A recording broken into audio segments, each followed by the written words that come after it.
Okay, we're back. It's been 10 minutes. I did about 5 minutes, and now Aiden is doing 5 minutes. He's a good little helper. Oh, hard work. Mm-hmm. This is good exercise, huh?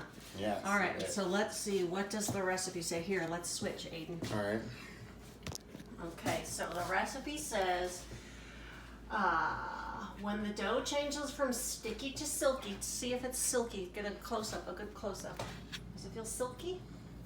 I don't know what that means. It just means like smooth. Yeah. Yeah, I'd say it's nice and silky. smooth. It's pretty So- silky. Okay, so it says now. Oops. Now it says to put it in a greased loaf pan. All right, some of you may not have this kind of a loaf pan in your house, which is fine. If you don't have that, you don't have to. I'll show you a different way to do it. But I do have a loaf pan because I love to make meatloaf. Who likes meatloaf besides me? Anyone? I love meatloaf. Maybe we'll do a demonstration on how to make meatloaf for dinner. Okay. So, if you don't have a loaf pan, what you can do is you can shape it into a baguette. A baguette is what French people eat. Every country around the world has their own type of bread that they eat. Native Americans that live on Indian reservations here in the United States, they eat fried bread. It's called fry bread. And people from Spanish-speaking countries like Mexico and some countries in South America, they make tortillas. If you live in India, the bread you make is called naan. It's delicious. People from Middle Eastern countries eat pita bread, and people from Ethiopia eat injera, which is a big, huge, round piece of bread that's really thin and spongy.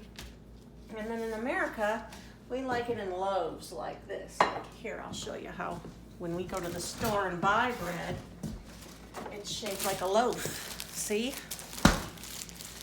So that's the shape we're going to make our bread. But if you don't have a loaf pan, you can just shape your bread into a long snake like that, like a baguette, like French people eat. Okay, so if you don't have spray oil, you can just put some melted butter in there, or just pour a little oil and wipe it around. But I'm just gonna put my bread dough right here in my loaf pan. So it says, put it in a warm spot and allow the dough to rise for 45 minutes. Aiden Parks, stop eating the raw bread dough. So I'm gonna leave it here. I'll put it on warm. Why don't I do that? It'll be nice and warm here. For 45 minutes, I'm gonna set the timer again, and then we'll come back in 45 minutes. There, it's nice and warm. Let me find a clean towel to put over it. Okay.